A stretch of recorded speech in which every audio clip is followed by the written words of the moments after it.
సందీప్ ఇక రాహుల్ గాంధీ సంచలన ప్రకటనపై దేశవ్యాప్తంగా చర్చ జరుగుతుంది. త్వరలో మన దేశంలో కూడా నేపాల్లో జరిగినట్లు జన్జీ ఉద్యమం వస్తుందని జోసిన్ చెప్పారు. ఓట్ల చోరీపై యువత, విద్యార్థులు తిరుగుబాటు చేయడం ఖాయమన్నారు. యువతతో కలిసి తాను కూడా రోడ్డెక్కుతానని ప్రకటించారు. ప్రస్తుతం రాజ్యాంగాన్ని కాపాడటమే అందరి తక్షణ కర్తవ్యమని రాహుల్ పిలుపునిచ్చారు. నిజంగా మన దేశంలోనూ జన్జీ ఉద్యమం వస్తుందా? ఓట్ల చోరీపై యువత తిరుగుబాటు చేస్తుందా? ఇదే అంశంపై ఇవాళ డిబేట్లో చర్చిద్దాం. డిబేట్లో మనతో పాటు పాల్గొంటున్నారు కాంగ్రెస్ నుంచి శత్రురాజు గారు, అదేవిధంగా బీజేపీ నుంచి వెంకటరెడ్డి గారు. ముందుగా వెంకటరెడ్డి గారు, నమస్తే. నమస్తే సార్, ఏం చెప్తారు? అంటే ఓట్ల చోరీకి సంబంధించి రాహుల్ గాంధీ గారు గతం నుంచే పోరాడుతూ ఉన్నారు. సో దాంట్లో ఆ అంశాన్ని కాంగ్రెస్ ప్రభుత్వం రాహుల్ గాంధీ గారు పదే పదే లేవనెత్తుతా ఉన్నారు.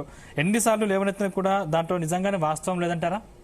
ఇప్పుడు ఒక్కటే మిత్రమా, లైవ్ లో ఉన్నటువంటి కాంగ్రెస్ మిత్రుడు కూడా నమస్తే. నేనేమంటున్నా అంటే రాహుల్ గాంధీ గారికి ఈ మధ్య కాలంలో ఏ రాజకీయ ఉద్బోధ జరుగుతుందో, ఎవరు చెప్తున్నారు, ఎవరి ఆలోచనకు ఆయన ప్రవర్తిస్తున్నాడో మాకు తెలియదు. కానీ అవాస్తవికమైనటువంటిది దేశ ప్రగతిని, దేశ ఇమేజ్ని, దేశానికి ఉండబడేటువంటి ఒక జాతీయ భావాన్ని మంటగలిపేటువంటి పద్ధతి లోపల దేశ విదేశాలలో ఆయన మాట్లాడుతున్నటువంటి ప్రెస్ మీట్లు అనేటువంటిది బాధాకరమైనటువంటిది. ఆయన ఒక లోకసభలో ప్రతిపక్ష నాయకుడు, క్యాబినెట్ ర్యాంక్ ఉంటుంది, చాలా విషయాల్లో ప్రభుత్వం నిర్ణయించేటువంటి దాంట్లో ఆయనకు తగిన పాత్ర ఉంటుంది. మీటింగుల్లో ఉన్నటువంటి వ్యక్తి దేశము అభివృద్ధి నమూనా, ప్రజలను ఓట్లు అడగడము, భారతీయ జనతా పార్టీ విఫలం అయినట్టయితే పదవిలోకి గెలవడం అనేటువంటిది ప్రజాస్వామ్యంలో అందరం ఒప్పుకున్నటువంటి విషయం. ఏదంటే పెద్దగా మనం మాట్లాడాల్సినటువంటి అవసరం లేదు. వరుసగా ఆయన కాలంలో 90 ప్రధాన ఎన్నికలు ఓడిపోవడం జరిగింది. వాళ్ళు ఏమనుకున్నారంటే మొన్న 2024లో జరిగినటువంటి లోక్సభలో కొన్ని సీట్లు మాకు తగ్గిన తర్వాత ఇక ఢిల్లీ నుంచి మొదలు పెడితే హర్యానా నుంచి వచ్చి మహారాష్ట్ర వరకు మేము ఊపుతాము అని అనుకున్నారు వాళ్ళు. అది వ్యతిరేకంగా ఫలితాలు వచ్చినాయి. ప్రజలు మోదీ గారి నాయకత్వాన్ని బలంగా నమ్ముతున్నటువంటి పరిస్థితిని మనం అవునన్నా కాదన్నా కూడా మనం దాన్ని గుర్తించుకోవాల్సిన అవసరం ఉంది. ఎక్కడ మణిపూర్లో మొదలు పెట్టినాడు, అది ఏమైందో తెలియదు. ఆదాని మీద మొదలు పెట్టినాడు, అది ఏమైందో తెలియదు. అదేవిధంగా ఈవీఎంల మీద మొదలు పెట్టినాడు, వీవీప్యాట్ల మీద మొదలు పెట్టినాడు, ఇప్పుడు ఓటు చోరీ అంటున్నాడు. ఈ రాహుల్ గాంధీ గారు మాట్లాడేటువంటి భాష అది ఒక సంస్కారవంతమైనటువంటి చారిత్రక కుటుంబం నుంచి వచ్చినటువంటి వ్యక్తి అని నేను అనుకుంటున్నా. కానీ ఇక్కడ ఆధారాలతో సహా నేను నిరూపిస్తాను చెప్తా ఉన్నాడు కదా. ఇప్పుడు బీజేపీ రెండు కలిసి ఓట్లు దొంగతనం చేస్తున్నాయని ఆరోపిస్తున్నాడు కదా. దొంగతనం ఇప్పుడు నేను ఒక మాట చెప్తా. 65 లక్షల ఓట్లు గల్లంతైనవి బీహార్లో అనేటువంటిది ప్రధాన ఆరోపణ చేసిండు. అక్కడ మహాదేవ్పూర్ కర్ణాటకలో చేసిన తర్వాత కొన్ని అక్కడ వచ్చిన ఓట్లు అని ఒక 5-6 ఓటర్ల పేరు చెప్పిన తర్వాత 65 లక్షల్లో 22 లక్షలేమో మామూలుగా అక్కడ ఉండేటువంటి ఓట్లు చనిపోయినటువంటి వాళ్ళని చెప్పి, 7 లక్షల ఓట్లేమో ఒకటి కంటే ఎక్కువ ఉన్నటువంటి వాళ్ళని చెప్పి, 36 లక్షల ఓట్లు స్థానచలనం జరిగింది, మైగ్రేట్ అయింది అని చెప్పిన మొత్తం 65 లక్షలు. దీని మీద సుప్రీంకోర్టు మీకు తెలుసు, అందరికీ తెలుసు, నేను దాచడం లేదు. సుప్రీంకోర్టు ఒక ఆర్డర్ ఇచ్చింది ఈసీకి. మీరు ఫలానా అంటే గత నెల 19వ తేదీ లోపల వెబ్సైట్లో పెట్టండి, పోలింగ్ బూత్లకు పంపండి, జిల్లా ఎన్నికల అధికారులకు పంపండి అని చెప్పారు. ఒక రోజు ముందే పెట్టినారు ఎలక్షన్ కమిషన్ వారు. 65 లక్షలకు సంబంధించినటువంటి ఇన్ఫర్మేషన్ ఏ కారణాల చేత తొలగించినారు 65 లక్షలు. నాలాంటి వాడు అనుకున్నా ఇదేదో గందరగోళంగానే ఉన్నట్టుంది. కానీ ఇంతవరకు దాని మీద ఏం జరిగిందో 65 లక్షలకు లెక్క చెప్పాలి కదా రాహుల్ గాంధీ గారు. మొదలు అక్కడ ఉండే వాళ్ళ పార్టీ ఒకవేళ ఉంటే, ఆ తేజస్వి యాదవ్ ఎవరు ఉన్నారు కదా, వాళ్ళు చెప్పాలి కదా లెక్క. ఇగో ఈ ఓట్లు 65 లక్షల్లో 50 లక్షల ఓట్లు దొంగ ఓట్లు తొలగించినారు, వాళ్ళు ఉన్నారు అనేటువంటి పద్ధతి. దాని గురించి మాట్లాడకుండా ఇవాళ మాట్లాడుతుంది ఏంది, కర్ణాటకలో తీసుకున్నటువంటి అలందికి సంబంధించినటువంటిది. ఒకసారి వాళ్ళు గెలిచినారు, ఒకసారి మేము గెలిచినాం. అక్కడ జరుగుతున్నటువంటి పరిస్థితి. మేమేమంటున్నామంటే దేశం యొక్క పరపతిని, దేశం యొక్క ప్రగతిని, దేశం యొక్క ఉండేటువంటి భారత జాతికి ఉండేటువంటి ఒక అపారమైన గౌరవాన్ని మంటగలిపేటువంటి పద్ధతి లోపల రాజ్యాంగ సంస్థల మీద ఆయన ఏకపక్షంగా మాట్లాడుతున్నాడు. ఏమైనా మోడల్ ఉందా ఆయన దగ్గర? పోనీ దేశంలో ప్రగతి జరగలేదు వాటి మీద ఏమైనా మాట్లాడుతున్నాడా? అన్ఎంప్లాయ్మెంట్ మీద మాట్లాడుతుండా, పారిశ్రామిక మాట్లాడుతుండా, వ్యవసాయ రంగం మీద మాట్లాడుతుందా? నేను ఎప్పుడు మాట్లాడలేదు. ఆయన ఎంతసేపు ఫేస్ అనేటువంటిది ఆవేశంగా ఉంటది. ఇటు అటు ఆయన చేస్తున్న పవర్ పాయింట్ ప్రజెంటేషన్లు చూస్తే నవ్వుతున్నారు. నేనేమంటున్నా అంటే ఒక్కటి విషయము, మొన్ననో ఆయన ఆన్లైన్ లో చెప్పినాడు కదా, ఏది అందరికి చెప్పినప్పుడు ఒక ఓటుని ఎట్లా దొంగలిస్తారో చెప్పాలి కదా, చూపిస్తే అయిపోతుంది కదా. చూపిస్తామనండి, చూపిస్తే సరిపోతుంది అందరు కూడా. అవన్నీ ఎందుకు? రెండవది ఏ బాధ్యత గల ప్రతిపక్ష నాయకుడు అని ఒకవేళ ఆయన అనుకుంటే రిటర్న్ కాంప్లైంట్ ఇవ్వండి ఎలక్షన్ కమిషన్ కు, కోర్టుకు వెళ్ళండి. ఇవి రెండు చేయకుండా నేను చెయ్యనది నన్ను అడుగుతారా ఏంది? నువ్వు చేస్తున్నటువంటి ఒక సర్వ ప్రతిపత్తి కలిగినటువంటి సంస్థల మీద, రాజ్యాంగ సంస్థల మీద దాడి పెట్టి దేశం యొక్క ఇమేజ్ ని మొత్తం మంట కలిపి బంగ్లాదేశ్ లోను మయన్మార్ లో ఉండేటువంటి వలసలు వచ్చినటువంటి అక్రమ వలసదారులకు ఓటింగ్ ఈ దేశంలో కలిగించేటువంటి ఒక ప్రయత్నం లోపల ఆయన చేస్తున్నటువంటి కుట్ర ఇదని చెప్పి మనకు అందరికీ అర్థమవుతున్నటువంటిది. ఇవాళ మాట్లాడుతున్నారు, వాళ్ళ శామ్ పెట్రో మాట్లాడుతున్నాడు, పాకిస్తాన్ బాగుంది, బంగ్లాదేశ్ బాగుంది, శ్రీలంక బాగుంది అని మాట్లాడుతున్నారు. వాళ్ళ ఇంకా పోలే. రాహుల్ గాంధీ కుటుంబానికి పాకిస్తాన్ మీద ప్రేమ పోలేదు. ఈ దేశంలో, మన దేశంలో ఉండేటువంటి మొన్న చూసినారు మహిళలను సపరేట్ చేసి భర్తలను చంపినటువంటి పరిస్థితిలో వాళ్ళు మాట్లాడుతున్న పద్ధతి ఇదానండి. మాట్లాడమంటే కంప్లైంట్ ఇవ్వాలి కదా. కంప్లైంట్ ఇవ్వకుండా ఏదో చెప్తున్నారు. అక్కడ ఏదో సిఐడి వాళ్ళు చేసింది, సిఐడి ఏం చేసింది ఏం కథ అనేది కాదు కదా. దాని మీద కొంత ఏ ఓటు కూడా మార్చడానికి వీల్లేదు ఆన్లైన్ లో అని చెప్పి ఎలక్షన్ కమిషన్ చెప్తుంది. నువ్వు మార్చి చూపించు కదా, ఎట్లా మారుస్తారో. ఇది నాకు ఉండేటువంటి ఒక అభిప్రాయం. రైట్. శత్రురాజు గారు ఏం చెప్తారు అంటే, రాహుల్ గాంధీ గారు ఓటు చోరీపై దీనికి సంబంధించి ఎప్పటి నుంచో పోరాడుతున్నారు, కానీ మీరు కేవలం కోర్టుకు వెళ్లకుండా పత్రిక ప్రకటనకే పరిమితం అవుతున్నారనేది వెంకటరెడ్డి గారి వాదన. ఏం చెప్తారు? ఇవాళ ముందుగా మా ఇక్కడ డిబేట్ కి విచ్చేసినటువంటి బీజేపీ లీడర్ గారికి, మీ జీటీవీ యాజమాన్యం వస్తుంది. ఇవాళ రాహుల్ గాంధీ గారు ఒక ఉద్యమాన్ని, ఓట్ చోరీ అనే ఉద్యమాన్ని మొదలుపెట్టారు. ఇక్కడ అన్ని ప్రభుత్వ రంగ సంస్థలని ఎట్లయితే గుప్పట్లో పెట్టుకున్నారో, అసంభవమైనటువంటి ఎలక్షన్ కమిషన్ కూడా తను కనుసైగలతో ఈ మోడీ గారి గవర్నమెంట్ వాళ్ళని మేనేజ్ చేస్తూ ఎట్లా వీళ్ళు ఓట్ చోరీ చేసింది అన్నది క్లియర్ గా మా దగ్గర వీడియోస్ ఉన్నాయి, మా దగ్గర ఆధారాలు ఉన్నాయి.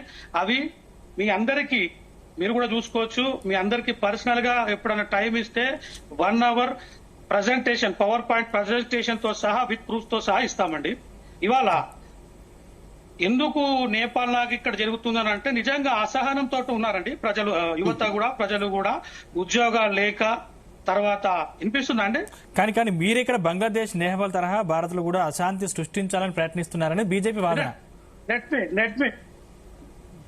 చెప్పండి.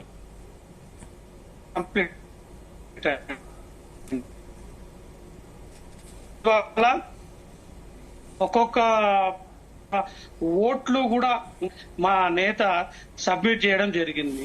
దీన్ని పట్టించుకోకపోగా ఉల్టా మీరు ఇవాళ ఒకటి గమనించాలండి, ఈ యొక్క ఓట్ చోరీ అనేది చాలా తీవ్రమైన విషయం. ప్రతి భారతీయుడు, ప్రతి యువకుడు, ఈ దేశంలో ఉన్నటువంటి పార్టీలకు అతీతంగా దీనిపైన చర్చ జరగాలి. ఎందుకు జరగాలంటే, చాలా ప్రమాదకరమైన పరిస్థితిలో ఈ దేశాన్ని నెట్టుకొచ్చారు. ఏం దొంగతనం చేసినా కానీ కూడా మమ్మల్ని పట్టుకోవద్దు, ఉల్టా ఏమంటారు చూడు, ఉల్టా కోతవాళ్ళకు దాట అన్నట్టు ఇవాళ ఏది పట్టించినా, ఇవాళ ప్రూఫ్ తో సహా పట్టించినా గానీ కూడా ఇవాళ వాళ్ళకు చలనం లేకుండా ఉన్నారు. కానీ మీరు ఇప్పుడు మధ్యలో యువతను ఎందుకు ముందుకు తీసుకొస్తున్నారనేది ప్రశ్న. ఎందుకంటే మీరు యువత విద్యార్థులు అన్నారు. ఒక్క నిమిషం, మేము కోర్టుకు వినండి అన్నా, వినండి. మేము కోర్టుకు పోతామా, ప్రజాక్షేత్రంలో కొట్లాడతామా అనేది మా పార్టీ నిర్ణయం, మా నిర్ణయం. ఎందుకంటే ఇది ప్రజలని మేలు కొలుపుకోవడానికి, వాళ్ళకి నిజం నిలవడానికి మేము ఈ యొక్క నినాదాన్ని, ఈ యొక్క ప్రోగ్రామ్ విత్ ప్రూఫ్స్ తో సహా ప్రజాక్షేత్రంలో పెట్టుకుంటా వస్తున్నారు. మా నేత ఇవాళ 24 గంటల్లో 20 గంటల్లో ప్రజల్లో ఉంటూ ప్రజల కోసం, వాళ్ళ రావాల్సినటువంటి జాబుల కోసం, వాళ్ళకు రావాల్సినటువంటి నీరు, రోడ్డు ఎక్కడండి ఇవాళ మాట్లాడుతున్నారు. మన తెలంగాణలో యూరియా కొరత సృష్టించింది ఎవరు? ఇదే బీజేపీ వాళ్ళు కదా. రైతుల గురించి మాట్లాడమంటున్నారు మీరు. అంటే వెంకటరెడ్డి సమాధానం చెప్పాలి దీనికి. యూరియా కొరత సృష్టించింది మీరే, ఏమంటారు? ఇప్పుడు సృష్టించడమే ఉందండి. ఇప్పుడు డబుల్ ఇంజన్ అది కాదండి. ఒక్క విషయం వెంకటరెడ్డి అన్న గారు, ఒక్క నిమిషం. డబుల్ ఇంజన్ సర్కార్ ఎక్కడ ఉంటుందో పక్క రాష్ట్రము, అంటే ఎన్డీఏ సర్కారు ఉన్న దగ్గరనేమో మీరు దరిదాపులో కొంచెం చాలా మంచిగానే పెట్టుకుంటారు. ఎవరైతే మీకు బీజేపీకి ఏ రాష్ట్రంలో అయితే ఓట్లేదో వాళ్ళని ఎండ కొట్టేస్తారా అండి? ఇవాళ తీవ్ర ఆక్రోశంతో ఉన్నారు బీజేపీ పైన రైతులు. రైతులు ఏం చదువుకున్న వాళ్ళు కాదనుకోకండి. రైతులు కూడా ఈ దేశంలో వెన్నుముక్క. వాళ్ళని కూడా ఇట్లా బ్లాక్ మెయిల్ చేసి తొక్కి పెడతామంటే తప్పండి. కానీ కానీ రాహుల్ కానీ గాంధీ కానీ గారు ఎక్కడ కానీ పోరాడేది- ఎక్కడ యూరియాకి సంబంధించి ఎక్కడ గొడవ జరిగినా రేవంత్ రెడ్డి గారిని ప్రస్తావిస్తున్నారు. ఎందుకు? అది బీఆర్ఎస్ బీజేపీ ఆడుతున్న ఇప్పుడు అక్కడ రైతులు లేరంటారా? ఓన్లీ అక్కడ బీఆర్ఎస్ నాయకులు కార్యకర్తలు బీజేపీ కార్యకర్తలు ఉన్నారంటారా? వాళ్ళండి ఇప్పుడు నిజం కూడా యూరియా ఇచ్చేది సెంట్రల్ గవర్నమెంట్ అని. కానీ గతంలో కేసీఆర్ ప్రభుత్వం ఉన్నప్పుడు ఎందుకు యూరియా కొరత రాలేదు? కూడా తెలుసు. కానీ వీళ్ళు పోయి ఏమంటారు, వీళ్ళు పోయి ఏమంటారు, కాంగ్రెస్ సర్కార్ నిర్లక్ష్యం చూసుకోండి, మంచి కోఆపరేటివ్ గా వెళ్తున్నారు వాళ్ళు. కాకపోతే మన దగ్గర ఉన్నంత తీవ్ర కొరత లేదు అక్కడ. మీరు గమనించండి, ఎక్కడైతే డబుల్ ఇంజన్ సర్కార్ ఉంటుందో వాళ్ళు కోఆపరేట్ చేసుకుంటారు, ఎక్కడైతే కాంగ్రెస్ గవర్నమెంట్ ఉంటుందో ముప్పు తిప్పలు పెడుతున్నారు. సరే, మీరు యువతను ముందుకేస్తారు, కరెక్ట్ బాగుంది. కానీ తెలంగాణ రాష్ట్రంలో యువత ఎంతమంది యువతకు నిరుద్యోగులకు ఉద్యోగ అవకాశాలు ఇచ్చారు? అలాగే ఆ యువతకు ఎన్ని టికెట్లు ఇచ్చారు? యువతను ఎన్ని టికెట్లు ఇచ్చి గెలిపించుకున్నారు? ఎక్కడ ఎలక్షన్స్ వచ్చినా లేకుంటే ఎక్కడ ఓటు చోరీ జరిగిన సంబంధించి ఆ యువతను ముందేస్తున్నారు. యువతకు ఎన్ని సీట్లు ఇచ్చారు? ఎన్ని సీట్లు ఇచ్చి గెలిపించుకున్నారు? యువతకు ఎన్ని ఉద్యోగాలు కల్పన ఇచ్చారు మీరు?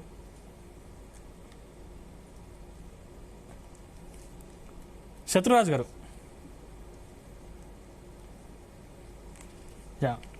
ఓకే, మీది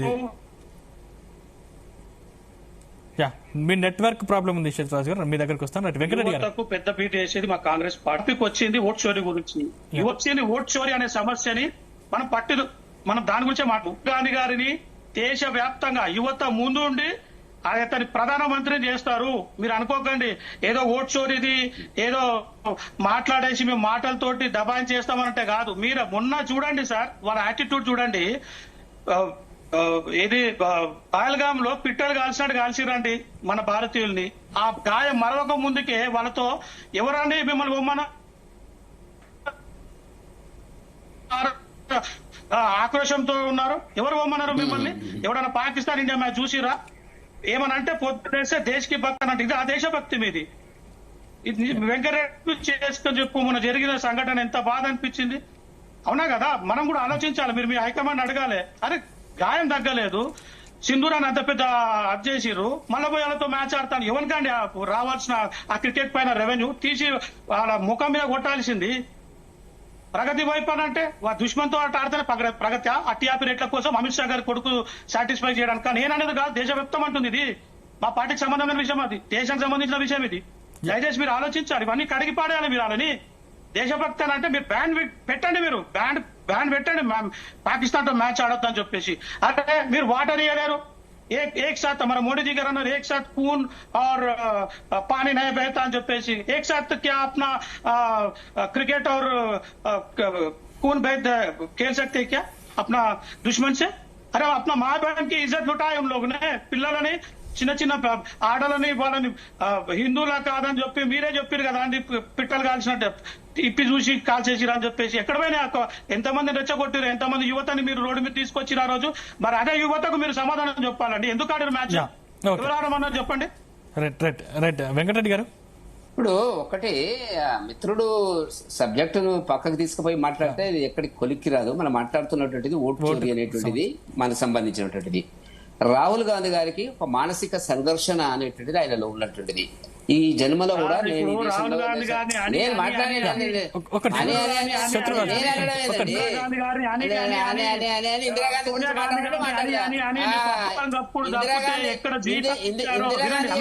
ఇందిరాగాంధీ చేసిన అరాచకాలు చెప్పమంటావా? నువ్వు పుట్టలే నేనున్నా, ఎమర్జెన్సీలప్పుడు నువ్వు పుట్టలే నేనున్నా, నాకు 25 ఏళ్ళప్పుడు అరాచకాలు చెప్పాలా? మరి మాట్లాడి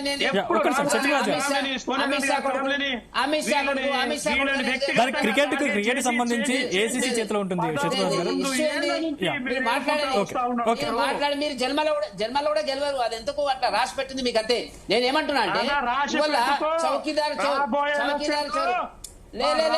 గాంధీ గారు దేశ ప్రధాని కాబోతున్నారు. శత్రురాజ్ గారు,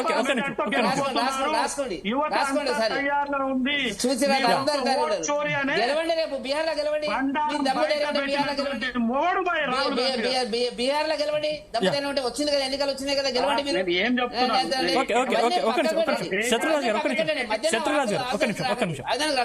చౌకీదార్ చోర్ అన్నాడు గతంలో, మీకు తెలుసు కదా మిత్రమా. చౌకీదార్ చోర్ అంట. ఏం చోరండి, ఏం మాట్లాడతాడండి? ఆయన ప్రధానమంత్రి అవుతాడంట ఈ దేశానికి. 145 కోట్ల జనాభా ఉన్నటువంటి దేశానికి కనీస అర్హతలు ఉందా ఆయన మాట్లాడేటువంటి పద్ధతికి? ఉందాతనం ఉందా? సంస్కారం ఉందా ఆయన భాషలో? చోరు మరి ఆ చోరుకు వాళ్ళకి సంబంధం ఏదో నాకు తెలియదు. ఎమర్జెన్సీలో వాళ్ళ నాయనమ్మ అమ్మమ్మ అందరు కూడా అదే రకంగా నడిచింది. మరి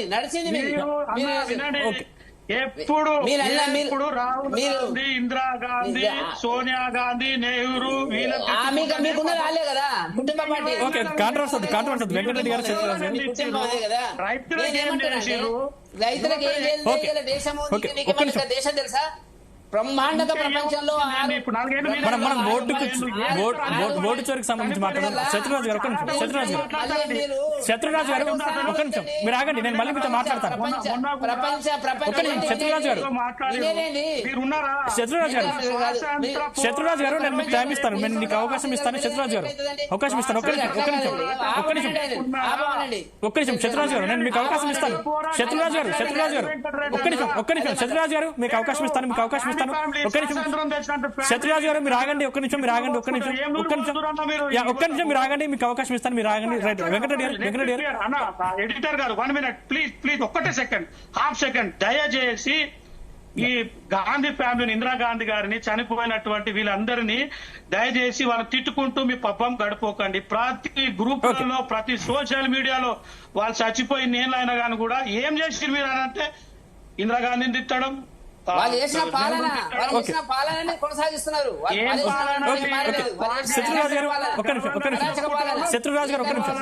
అందుకే 3 రాష్ట్రాలు ప్రజలు 3 రాష్ట్రాలు ప్రగతి వైపులో 3 రాష్ట్రాలు. శత్రురాజు గారు ఒక్క నిమిషం మళ్ళీ మీకు అవకాశం ఇస్తాను. వెంకటరెడ్డి గారు మీరు విషయానికి రండి. ఒక్క నిమిషం శత్రురాజు గారు నేను మీకు అవకాశం ఇస్తాను. నేను మళ్ళీ మీతో మాట్లాడతాను. ఓకే వెంకటరెడ్డి గారు మీరు విషయానికి రండి.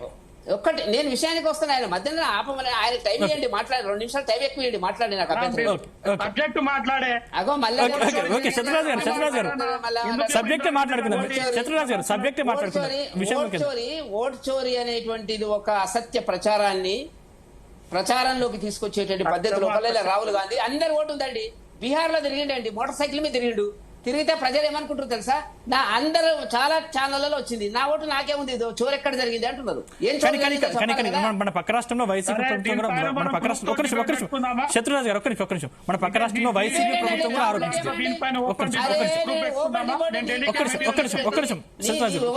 డిబేట్ పెట్టారు. రాహుల్ గాంధీ పెట్టమనండి, రాహుల్ గాంధీ చెప్పమనండి. వెంకటరెడ్డి గారు కానీ ఓటు కానీ వెంకటరెడ్డి గారు శత్రురాజు గారు ఒక్క నిమిషం వెంకటరెడ్డి గారు కానీ మన పక్క రాష్ట్రంలో వైసీపీ ఆరోపించింది అంటే ఖచ్చితంగా ఓటు చోరీ జరిగిందని వైసీపీ ఆరోపించింది కదా. ఇప్పుడు వైసీపీ ఆరోపించిందా టీడీపీ ఆరోపించిందా కాదు. ఒక భారత ప్రజాస్వామ్య వ్యవస్థలో లోకసభలో ప్రతిపక్ష హోదా కలిగిన కేబినెట్ ర్యాంక్ కలిగినటువంటి రాహుల్ గాంధీ గారు ఈ మాట్లాడుతున్నటువంటి దానికి ఒక గుర్తింపు రావాలా, శాంటిటీ రావాలా, ప్రజలు నమ్మాలా, విశ్వసించాలా అని మేము కోరుకుంటాం. మీరు ఎందుకు రిటర్న్ ఇస్తలేరు? మీకు ఎందుకు ఇస్తలేరు రిటర్న్ అంటున్నా? అంటే లేడా రిటర్న్ ఇచ్చిన తర్వాత అది ఫెయిల్ అయిన తర్వాత డిస్క్వాలిఫై అవుతాడు. జన్మలో కూడా మళ్ళీ పోటీ చేసేటట్టు ఎలక్షన్ కమిషన్ రూల్స్ ఉన్నాయి, ఆయన వాళ్ళకి అర్థమైతే లేదు. నేనేమంటున్నా అంటే ఇప్పుడు కూడా ఇవన్నీ చెప్పడం ఎందుకంటే అదంతా తీసుకుపోయి నేను కాదు. ఇప్పుడు మీరు చూసిన పవర్ పాయింట్ ప్రెజెంటేషన్ ఉంది కదా, అవన్నీ తీసుకుపోయి ఎలక్షన్ కమిషన్ కు మీరు రిటర్న్ ఇవ్వండి. వాళ్ళు అడుగుతున్నారు కదా మాకు చెప్పండి అని అఫిడవిట్ అడుగుతారా? నేను అడుగుతారంటే ఒక సార్ మీరు గవర్నమెంట్ లో ఉన్నారు కదా, మీరు ఏం యాక్షన్ తీసుకుంటారు తీసుకోండి. మీరు అడిగింది చెప్తా. బీహార్ లో రాహుల్ గాంధీ గారు లాస్ట్ 2 months నుంచి ఉన్నారు. ఎందుకు మీ అగ్రనాయకులు బీహార్ లో కాలు పెట్టడానికి భయపడుతున్నారు? బికాజ్ అక్కడ రాహుల్ గాంధీ గారు ఉన్నారు, ప్రజలను చైతన్యవంతం చేస్తున్నారు. ఈ యొక్క మేలుకో భయంతో వెళ్తున్నారు. గవర్నమెంట్ ఉంది కదా అక్కడ. శత్రురాజు ఒక్క నిమిషం మీ దగ్గరికి వస్తాను, మీకు అవకాశం ఇస్తాను. నేనేమంటున్నా అంటే 65 లక్షల ఓట్లు దోపిడీ జరిగింది, దొంగతనం జరిగింది, చోరు జరిగింది అన్న దానికి ఇప్పుడు 20 రోజుల నుంచి ఒక్క మాట మాట్లాడిన రాహుల్ గాంధీ గారు అది చెప్పమండి సమాధానం. మళ్ళీ ఒక కొత్త కథ అయితే ఎన్నుకుంటున్నాడు. కాబట్టి ఆయనకు అర్థమైతే లేదు. చెప్పమనండి కానీ 2023 కానీ వెంకటరెడ్డి గారు కానీ 2023 కర్ణాటక అసెంబ్లీ ఎన్నికల్లో ఒక్క నిమిషం కానీ 2023 కర్ణాటక అసెంబ్లీ ఎన్నికల సమయంలో కాంగ్రెస్ పార్టీకి పట్టున్న ప్రాంతాల్లోనే ఓట్ల చోరీ జరిగిందని రాహుల్ గాంధీ ఆరోపణ. ఆడ మేము ఒక్కసారి గెలిచామండి, వాళ్ళు గెలిచారు, మేము గెలిచిన. అంటే విపక్షాలు బలంగా ఉన్న చోట ఓట్లు తొలగిస్తున్నారు అని ఎట్లుంటుంది? 2018లో మీరు గుర్తుంచుకోవాలి, సుభాష్ గుత్తేదార్ అనే వ్యక్తి బీజేపీ అభ్యర్థి గెలిచిండు. 2023లో బీఆర్ పార్టీలు కాంగ్రెస్ అభ్యర్థి గెలిచిన మాట వాస్తవం. అక్కడ జరిగితే మరి ఓటు చోటు జరిగితే మరి మేం గెలవాలి కదా. ఏం మాట్లాడతారండి? దానికి మెకానిజం ఏందని చెప్పాలా, ఆరోపణలు చేయడం కాదు. ఆయన ఏం మాట్లాడుతున్నాడు ఇవాళ?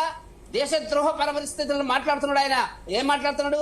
జన్ జీ రావాలంటే ఇక్కడ అంటే దేశాన్ని సమూలంగా విచ్ఛిన్నం చేసే పద్ధతిలో మాట్లాడుతున్నటువంటిది. అమెరికా పోయి అదే మాట్లాడతాడు, బ్రిటన్ పోయి అదే మాట్లాడతాడు. ఇతను దేశభక్తుడా? ఇతని దేశాన్ని నడుపుతాడా? ఇతనికి ఆరాధనలు ఉన్నాయా? నిర్ణయించారు కదా.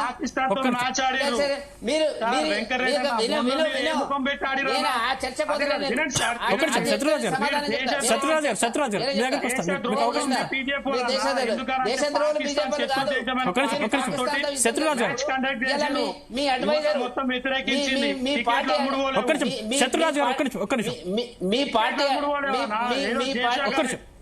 మీ పార్టీ సాటిస్ఫై చేయడం కోసం శత్రురాజు గారు మీరు దేశభక్తులు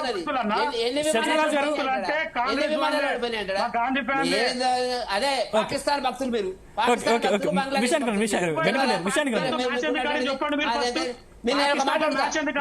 పర్సనల్ ఆర్గ్యుమెంట్ వద్దు. మ్యాచ్ కి సంబంధించి ఆ టాపిక్ వద్దు. శత్రురాజు గారు ఆ టాపిక్ వద్దు. రాహుల్ గాంధీ దోస్తు శామ్ పెట్రో ఏం మాట్లాడాడు? పాకిస్తాన్ చెప్పండి ఎందుకు ఆడి లేదు దానికి సంబంధించి ఆ టాపిక్ వద్దు. శత్రురాజు గారు ఆ టాపిక్ ఆ టాపిక్ అనవసరం. ఇప్పుడు ఓటు చోరుకు సంబంధించి మాత్రమే మాట్లాడుకుందాం. శత్రురాజు గారు ఓటు చోరుకు సంబంధించి మనం మాట్లాడుకుందాం. శత్రురాజు గారు ఓటు చోరుకు సంబంధించి మనం మాట్లాడుకుందాం. మీరేం చేశారు? మీరేం మాట్లాడారు? ఎన్ని విమానాలు ఓడిపోయినా ఆడతాడా? దేశభక్తుడు ఆయన రాహుల్ గాంధీ. ఎన్ని విమానాలు ఓడిపోయినా ప్రకటించారు. సంతోషం. వాళ్ళతో మ్యాచ్ ఎట్లా ఆడతారు దాని గురించి చెప్పండి. మీరు మాట్లాడింది ఏంది? పాకిస్తాన్ క్షమాపణ దేశానికి ఇవాళ ఎవరైతే కానీ ఈ యొక్క రక్షణ ఎవరైతే యుద్ధానికి పోయినటువంటి గవర్నమెంట్ మన సెంట్రల్ గవర్నమెంట్ విషయానికి రండి. శత్రురాజు గారు మీరు విషయానికి రండి. మనం ఓటు చోరీ గురించి సంబంధించి డిబేట్ పెట్టాం. దాంట్లో నేను ఒక్కటే మాట్లాడుతున్నా, మళ్ళీ ఒకసారి అడుగుతున్నా. 65 లక్షల ఓటు చోటు జరిగిందన్నాడు కదా, దాని మీద మీ రియాక్షన్ ఏంది? రాహుల్ గాంధీ గారు 20 రోజుల నుంచి దాని గురించి మాట్లాడతలేడు. సమాధానం చెప్పాలి కదా. సుప్రీంకోర్టు జడ్జిమెంట్ కదా, ఎలక్షన్ కమిషన్లకు చెప్పాలి కదా. చెప్పలే. నేను ఏమంటున్నా అంటే ఇలా ఆయన మాట్లాడుతున్నటువంటిది దేశాన్ని విచ్ఛిన్నం చేసే పద్ధతిలో మాట్లాడుతున్నాడు. జన్ జీ వస్తుందంటే ఇక్కడ ఆయన ఎంబడేవాడు వస్తాడంట, యువత వస్తుందంట. బ్రహ్మాండంగా మోదీ గారి పాలన లోపల అభివృద్ధి, యువత. అలాగే జన్జీ అంటే ఏందో తెలుసా ఆయనకు? జన్జీ అంటే అభివృద్ధి జరుగుతుంది, డిజిటలైజేషన్ అది ముందుగానే జరుగుతుంది. అక్కడ అంటే యువత రాజకీయాలపై స్పందించే అవకాశం లేదంటారా ఇక్కడ? ఆయన పెట్టింది జన్జీ. అక్కడ ఆ వర్డ్ తీసుకున్నారు. అభివృద్ధి మీరుంటేనే అవినీతి.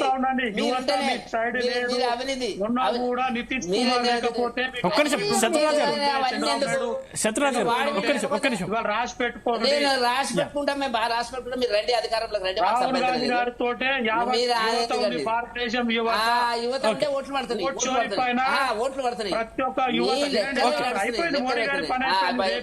అయిపోయిందా కాలేదా? మంచిది. రేపు బీహార్ లో ప్రజలు నిర్ణయిస్తారు కదా. ఎందుకు తొందర పడుతున్నారు? ఎవరైనా మీరైనా మళ్ళీ అయిపోయి మరి ఓటమి మీకు ఉన్నది కాబట్టి శత్రురాజు గారు మీరు కూడా ఓడిపోయిన ప్రతిసారి ఓడిపోయిన దగ్గర దొంగబడితో గెలిచిన శత్రురాజు గారు మీరు కూడా ఓడిపోయిన ప్రతి దగ్గర మేము దొంగబడితో ఓడిపోయామని చెప్పడం ఎంతవరకు? అదే కదా, నన్ను మాట్లాడిస్తారా? ఎడిటర్ గారు వెంకటరెడ్డి అన్న 1 సెకండ్ అన్న మాట్లాడండి. బీహార్ లో గవర్నమెంట్ ఇండియా గవర్నమెంటే ఉంది, సెంట్రల్ గవర్నమెంట్ వాళ్ళది ఇండియా గవర్నమెంట్ ఉంది. మా రాహుల్ గాంధీ గారు నిన్న హైడ్రోజన్ బాంబు కూడా పెంచినారు. వాళ్ళకు దమ్ము మీద కేసులు పెట్టమనండి.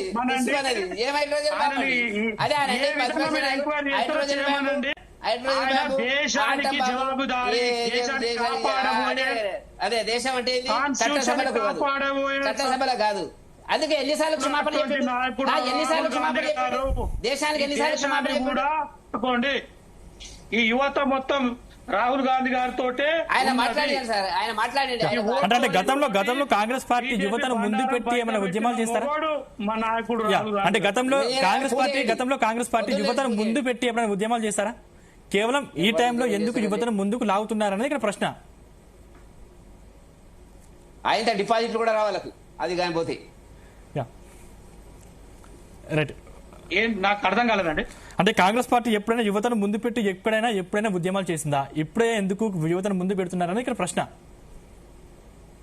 ఏదో అల్లకల్లాలు జరిగి అధికారంలో వస్తా ఉంటుంది. యా, అయ్యా మా పార్టీలో మీరు రండి, మీకు లిస్ట్ ఇస్తా. మొన్న జరిగినటువంటి పిసిసి కార్యవర్గంలో గాని, మొన్న ఇప్పుడు మేము ఎవరైనా బీజేపీ వాళ్ళు ఎవరైనా యంగెస్ట్ ఎమ్మెల్సీకి ఇచ్చారా? వెంకట్ బల్మూర్ అని ఎమ్మెల్సీ, చాలా ఆయన 34 years. బీసీలకు ఇచ్చిరా? అరే మీరు ఎంతమంది బీసీలకు ఇచ్చారు? అదే ఒక లెక్క. దాంట్లో ఎవరికి ఇచ్చారు? మీరు అంటే రెడ్డిలకు మీరు ఓకే అంటే చర్చలు పెట్టుకుందాం. ఎంతమంది మీ దగ్గర వేసేది వెంకటరెడ్డి ఒక్క నిమిషం. రెడ్డిల పార్టీ తెలుసా? రాజశేఖర్ మా పార్టీ పార్లమెంట్ లేకుంది అని చెప్పినారు. మా దగ్గర మీ దగ్గర సామాజిక న్యాయం మీలాగా 70 మంది 100% ఉంటారు. మా దగ్గర జరుగుతుంది. మీలాగా 70 మంది ఉంటారు. 70 మంది జనరల్ సెక్రటరీ, 70 మంది వైస్ మేము అవకాశాలు ప్రెసిడెంట్. ఇస్తామండి. ఏం అవకాశాలు? పనికిమాలిన అవకాశాలు. ఎవరైతే యువత ముందుకు వస్తారో వాళ్ళకు వాళ్ళు చేసిన కష్టాన్ని మరి ఎందుకు గెలిచలేదు? గుర్తించి ఎందుకు వాళ్ళకు గెలిచలేదు? పగ్గాలు ఇస్తాము. ఎందుకు పార్టీ. శత్రురాజు గారు ఇక్కడ పార్టీలో శత్రురాజు గారు, మీరు రాజకీయ లాభం కోసం చేస్తున్న ప్రయత్నంలో యువతను లాగుతున్నారు అనేది ఇక్కడ మీ మీద ఆరోపణ. విద్వేషాలు పెంచుతున్నారు దేశంలో. ఒక్క విషయము ఏమన్నారు నాకు అర్థం కాలేదండి. రాజకీయ లాభం కోసం చేస్తున్న ప్రయత్నంలో యువతను మధ్యలోకి లాగుతున్నారనేది ఇక్కడ ప్రశ్న. ఒక విషయం అండి, దేశం అంటే ఈ యువత ఈ రాబోయే కాలంలో ఇప్పుడు నష్టపోయింది కూడా వాళ్ళకి అర్థమైతే మీ ఎమ్మడి వస్తారు. జనరేషన్ నష్టపోయింది. కంప్లీట్ చేయండి. చెప్పండి.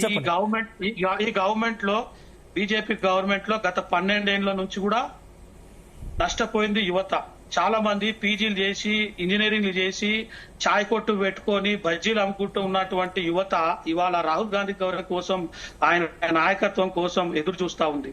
రాబోయే జనరేషన్ అంటే ఇప్పుడు ఎవరైతే డిగ్రీలు కానీ ఇంకా ఫ్యూచర్ ఇంకొక 4-5 years కానీ అదే యువత తెలంగాణలో ఉన్నారు. శత్రురాజు గారు, అదే యువత తెలంగాణలో ఉన్నారు. మీరు సంవత్సరానికి 2 లక్షల జాబ్ క్యాలెండర్ చేస్తామని చెప్పారు. ఎంతమందికి ఇచ్చారు? తెలంగాణలో ఎవరు? అదే యువత తెలంగాణలో కూడా ఉన్నారు. మీరు సంవత్సరానికి 2 లక్షల జాబ్ క్యాలెండర్ విడుదల చేస్తామని చెప్పారు. ఇప్పటి వరకు ఎంతమందికి జాబ్ ఇచ్చారు? వినండి, జాబ్ క్యాలెండర్ ప్రకటించాము. జాబ్ క్యాలెండర్ ప్రకారము మా గవర్నమెంట్ వచ్చి 18 నెలలే అవుతుంది. ఆయన కూడా పాత గవర్నమెంట్ 8 లక్షల కోట్లు అప్పు చేసిన అరే వినండి, ఆయన కూడా యువతకు ప్రాధాన్యత ఇస్తూ జాబ్ క్యాలెండర్లు ప్రకటిస్తూ కొద్దిగా జాబ్లు ఇచ్చుకుంటా వెళ్ళిపోతా ఉన్నాము. ఎక్కడ పోయిన గవర్నమెంట్ లెక్క ఏదో ఆశ చూపించి గవర్నమెంట్ తీసుకొని వెళ్ళలేదు. సెంట్రల్ గవర్నమెంట్ సంవత్సరానికి 2 కోట్లు ఇస్తా అని చెప్పి ఇప్పటి వరకు ఎన్ని ఇచ్చిరో వెంకటరెడ్డి అని చెప్పండి. 12 ఏళ్లలో ఎన్ని గవర్నమెంట్ ఇచ్చింది మీ బీజేపీ గవర్నమెంట్? సెంట్రల్ గవర్నమెంట్ లో చెప్పండి వెంకటరెడ్డి అన్న. మీరు సెంట్రల్ గవర్నమెంట్ కాదు, మీకేమైనా ఆలోచన ఉన్నట్టయితే చెప్తాను. ఏంటారా, హైదరాబాద్ లో మొత్తం హైదరాబాద్ చుట్టూ మా ఊరు తుక్కు కూడా 100 మంది నార్త్ ఇండియన్స్ వచ్చి పని చేసుకుంటారు. ఉద్యోగాలు అంటే గవర్నమెంట్ ఉద్యోగాలే కాదు, ఉపాధి కల్పిస్తారు, ఆదాయాలు పెరుగుతాయి, వాళ్ళు పని చేసుకోవడానికి అవకాశాలు వస్తాయి. అది ఉపాధి అంటే. కేవలం గవర్నమెంట్ ఇస్తేనే ఉపాధి కాదు. ఇలా బ్రహ్మాండంగా మోదీగారి పేరులో చదువుకున్నటువంటి యువతకు మీరు ఇదేనా అంటే అలాంటి చదువుకోలేదా? అలాంటి చదువుకోలేదా? చదువుకున్న వాళ్ళు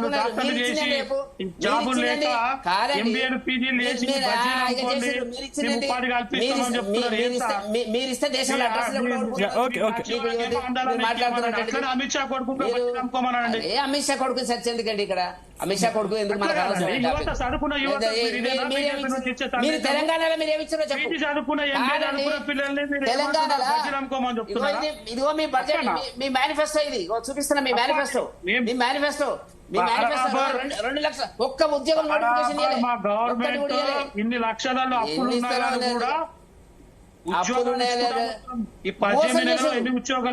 రేవంత్ రెడ్డి గవర్నమెంట్ మోసం చేసిందని ప్రజలు కొట్లాడుతున్నారు. మీకు ఎన్నికలు పెట్టే దమ్ము లేదు, ధైర్యం లేదు. లోకల్ సార్ ఎందుకు పారిపోతున్నారు? పెట్టాలి దమ్ము ధైర్యం ఎందుకు పెట్టడం లేదు? ఏదో ఒక కారణం చూపించి ఎందుకు పారిపోయేటువంటి పద్ధతిలో ఉన్నారు. మీరు పెట్టే ధైర్యం ఉందా మీకు? ఇలా ఏం జరుగుతుంది? కాదండి, బీసీ లెక్క తెలిసిన తర్వాత ఏ లెక్క తెలిస్తే వెళ్తామని చెప్పి తెలియదు. మీరు బీసీ లెక్క తెలుద్దామంటున్నారు, శత్రురాజు గారు బీసీ లెక్క తెలుద్దామంటున్నారు. కానీ బీసీలు ఎంత మందికి టికెట్లు ఇచ్చారు? అవన్నీ సాకులు. సాకులు పెట్టి వెనక ఎందుకు అవుతున్నారు. కాపుతుందన్న? 3 ఎవరు బిల్లులు ఆపుతారు? చేసి పంపితే మీకు ఒక్కరు కూడా అర్థమైందా? అప్రూవ్ చేయలేదు. ఎందుకు చేయలేదు? మీకు ఎందుకు ఒక్కరికి వస్తుందా? చేయలేదన్న? మీకు వస్తుందా? అట్లా ఎందుకు చేయలేదు? గాలికి రాదు, మీకు తెలియదు. రామచంద్ర, గాలికి ఒక రాదు. అసెంబ్లీ దాని బిల్లు చేసి బిల్లు. పంపిస్తే మీరు ఎందుకు అప్రూవ్ చేయలేదు? మీకు అర్థమైందా? రాజ్యాంగంలో ఏముందో దాని గురించి తెలుసా మీకు? రేవంత్ రెడ్డి తెలుసా? మీకు రాజ్యాంగం తెలుసా? ఎట్లా కానీ పాస్ అవుతుందో మీకు తెలుసా? శత్రురాజు గారు, ఎట్లా మీరు చేయాలంటే? మీరు రాహుల్ గాంధీ గారు ఎప్పటి నుంచో ఓటు చోరీకి సంబంధించి ఆరోపణలు చేస్తున్నారు. మేము ఆధారాలు చూపుతాం అంటున్నారు. ఇప్పటివరకు ఆధారాలు ఎందుకు చూపెట్టలేకపోతున్నారు?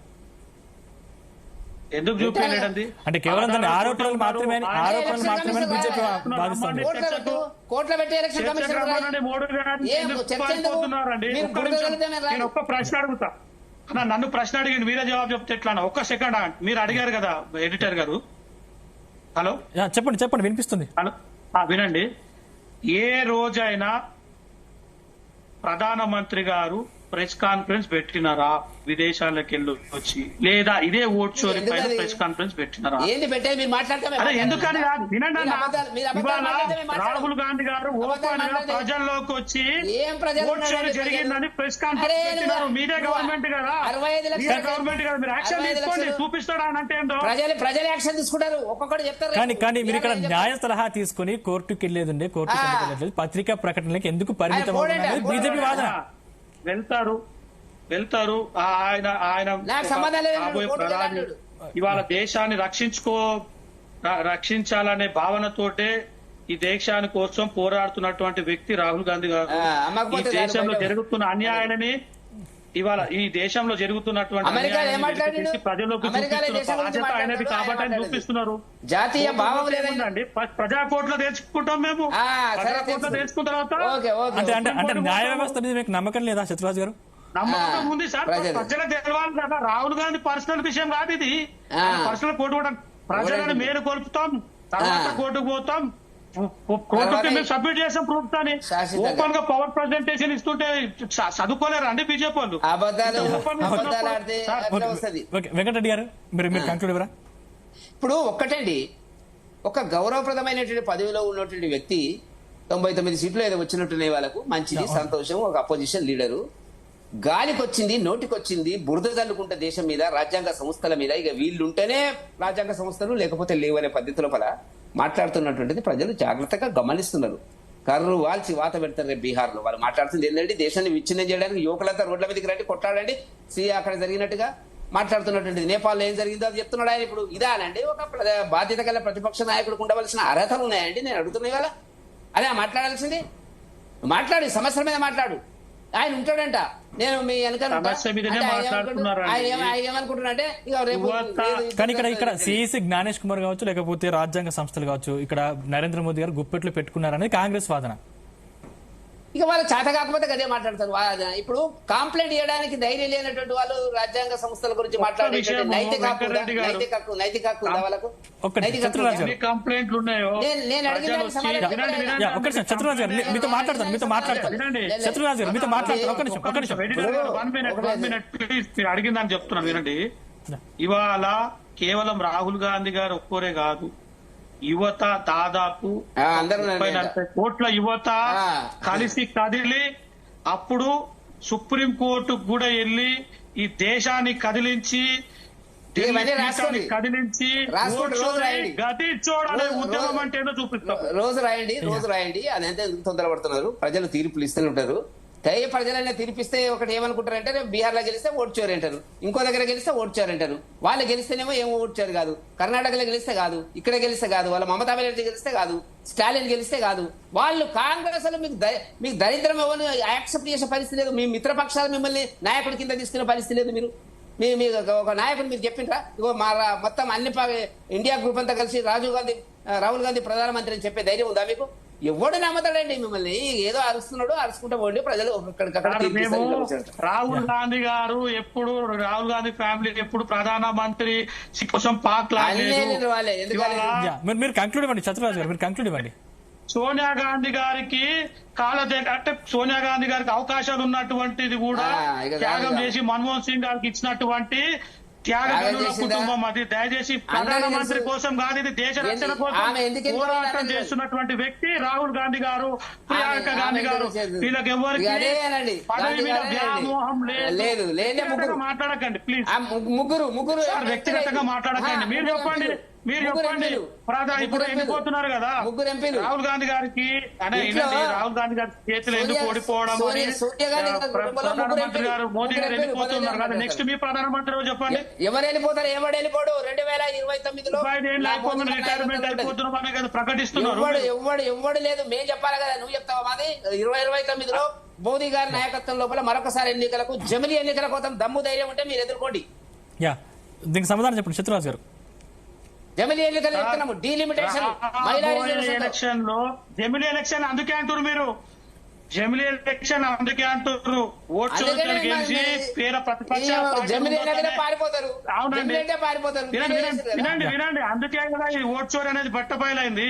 సార్ వినండి, ఒకటే మీకు క్లుప్తంగా చెప్తున్నాను. రాబోయే నెక్స్ట్ పార్లమెంట్ ఎలక్షన్ లో రాహుల్ గాంధీ గారు ప్రధానమంత్రి కావడం ఖాయం.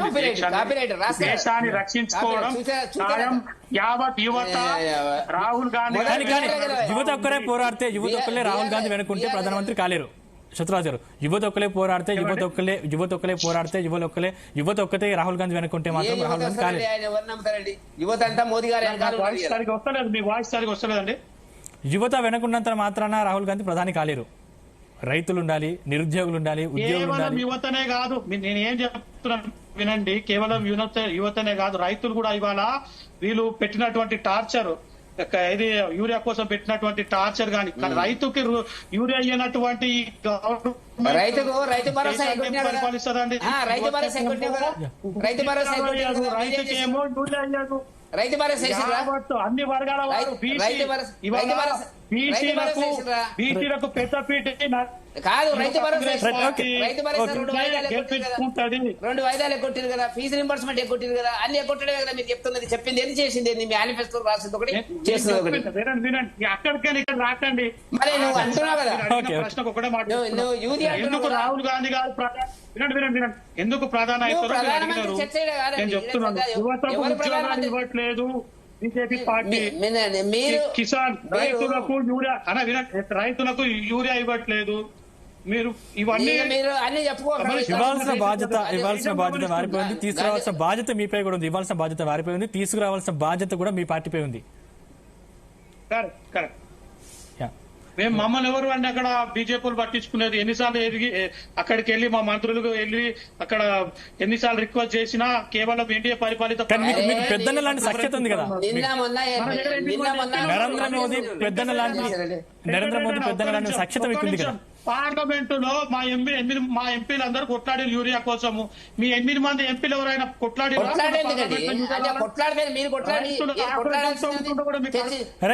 ఎంపీలు చెప్పుకుంటే వచ్చినాయి. ఇప్పుడు రాలేదా? మీ పువ్వాడ మీ నాగేశ్వరరావు గారు పోయినరు, మా మంచి వార్తతో వచ్చిండు మన పార్లమెంట్ పరిధిలో మా ఎంపీలు తెలంగాణ ఎంపీలు కొట్లాడేది ప్రియాంక గాంధీ గారితో కలిసి అక్కడ పోరాటం చేస్తారు. పోరాటం చేయడానికి ఎంపీలు ఉంటారా? పనులు చేయడానికి ఉంటారా?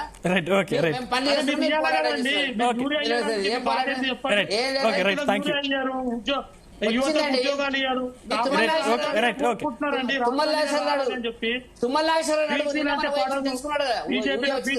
వినండి, బీసీలు అంటే పడదు బీజేపీకు. ఒక్క ఎంపీ లేడు మీ దగ్గర, గతి లేదు ఇంతవరకు. ఎలక్ట్ గా మా దగ్గర 3 ఎలక్ట్ అయ్యింది. ఏం మాట్లాడతారండి మీరు? రైట్. థ్యాంక్ యూ వెంకటరెడ్డి గారు, థ్యాంక్ యూ శత్రురాజు, థ్యాంక్ యూ. చర్చలో మాతో పాటు పాల్గొన్న ధన్యవాదాలు. మొత్తం మీద ఇవి ఈరోజు డిబేట్ లోని అంశాలు. చూస్తున్నానండి జీ తెలుగు న్యూస్, నిజం నిక్కచ్చిక.